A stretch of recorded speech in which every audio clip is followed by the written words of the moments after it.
La tension était déjà à son compte dans les centres de détention du Québec et le nouveau couvre-feu pour les détenus, c'est peut-être la goutte qui va faire déborder le vase. Laura, c'est la conjointe d'un détenu à l'établissement de Bordeaux. Elle était au téléphone avec son conjoint quand l'émeute a commencé. Ça brassait fort. Les détenus ont décidé de se braquer sans violence, mais de juste pour rentrer dans leur cellule.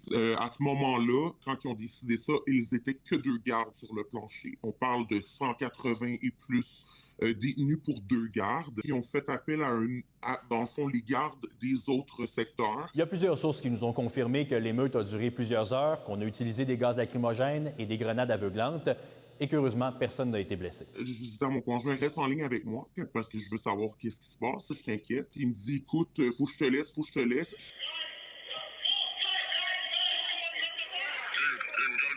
Je crois qu'ils ont essayé de les rentrer un par un dans leur cellule. Depuis son conjoint a raccroché, Laura n'a pas de nouvelles de lui.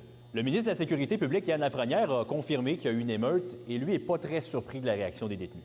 Écoutez, on peut être déçu, mais on ne peut pas être surpris. Là. On fait affaire avec des gens qui sont dans le milieu carcéral parce qu'ils refusaient de respecter certaines règles. Donc, la nouvelle règle de rentrer dans sa cellule à 21h au lieu de 21h30 ou 22h, pour certains, ça n'a pas passé. Mais la raison de tout ça, c'est une raison de sécurité. C'est pour, entre autres, permettre aux agents de service correctionnel de ne pas faire du temps supplémentaire obligatoire toujours.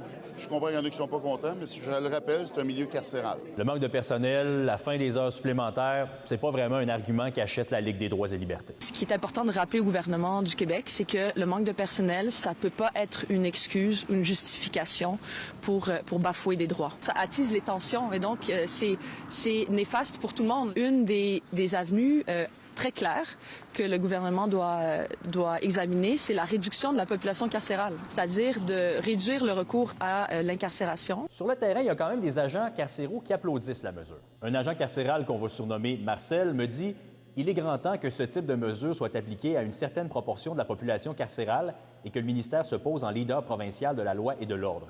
Le fait que les détenus ne soient pas d'accord avec de telles mesures et le clament avec des gestes de violence ne devrait pas nous faire peur. » On a essayé de joindre le syndicat des agents carcéraux sans succès. Un angle mort peut-être de cette perte de temps libre derrière les barreaux, c'est le temps que les détenus peuvent passer avec leurs proches par téléphone ou en visioconférence. J'en conviens qu'un criminel, on ne s'attend pas à ce qu'il soit au Club Med, mais c'est vraiment digne de Guantanamo. Là. On est quand même au Québec. On rajoute une période aussi où que les gens, c'est leur temps qui appellent leur conjoint entre 8 et 10 heures. C'est le temps qu'ils parlent à leurs enfants, à leurs femmes. Les personnes qui vont être le plus oubliées dans les mesures qui sont proposées, c'est les proches qui vivent, elles aussi, les impacts de l'incarcération. Ce qui est certain, c'est que ce soir, à la même heure, les agents carcéraux vont devoir demander aux détenus de rentrer dans leur cellule et ils ne seront pas plus nombreux pour le faire. À Québec, Jean-Simon Buis pour Nouveau Info.